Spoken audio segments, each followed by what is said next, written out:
मी इथे बनवलेला आहे बाजरीच्या पिठाचा हलवा, चवीला अप्रतिम आहे। चला तर मग वेळ न वाया घालवता याची रेसिपी पाहूया।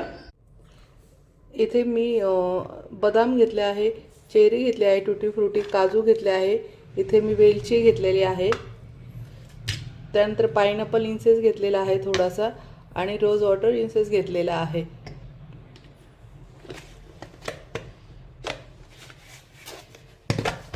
आणि हे बाजरीचं पीठ घेतलेलं आहे।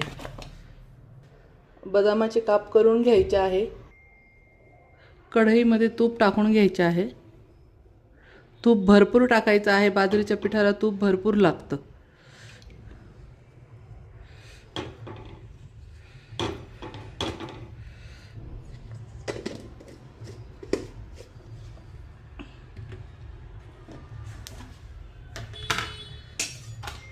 तयामध्ये बाजरीचं पीठ टाकून घ्यायचं आहे।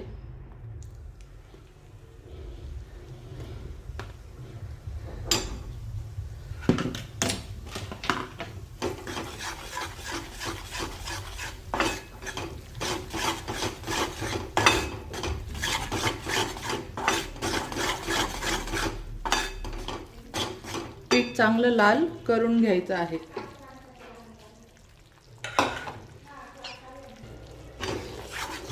बाजरीचं पीठ लाल होते तोपर्यंत आपण बाजूला गॅसवरती गरम पाणी करायला ठेवायचं आहे। यात दूध नाही टाकायचं, यात गरम पाणी आपण टाकून घेणार आहोत।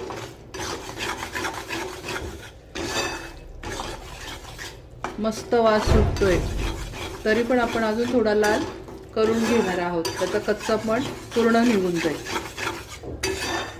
हा लहान मुलांसाठी, मोठ्यांना, वयस्कर माणसांना खूप पौष्टिक आहे। हिवाळ्यामध्ये आवर्जून खायचं असतं। बाजरी ही आपल्या शरीराला खूप चांगली असते, त्याच्यापासून आपल्या बॉडीला लोह भेटतं।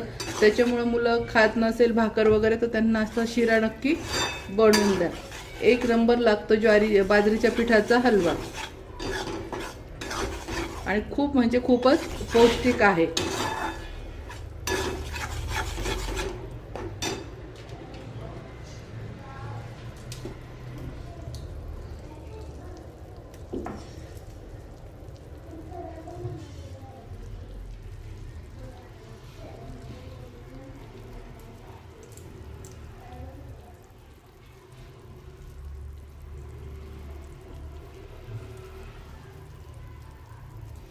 त्याच्यामध्ये आपण जे वेलचीचे दाणे सोलून टाकायचे आहे।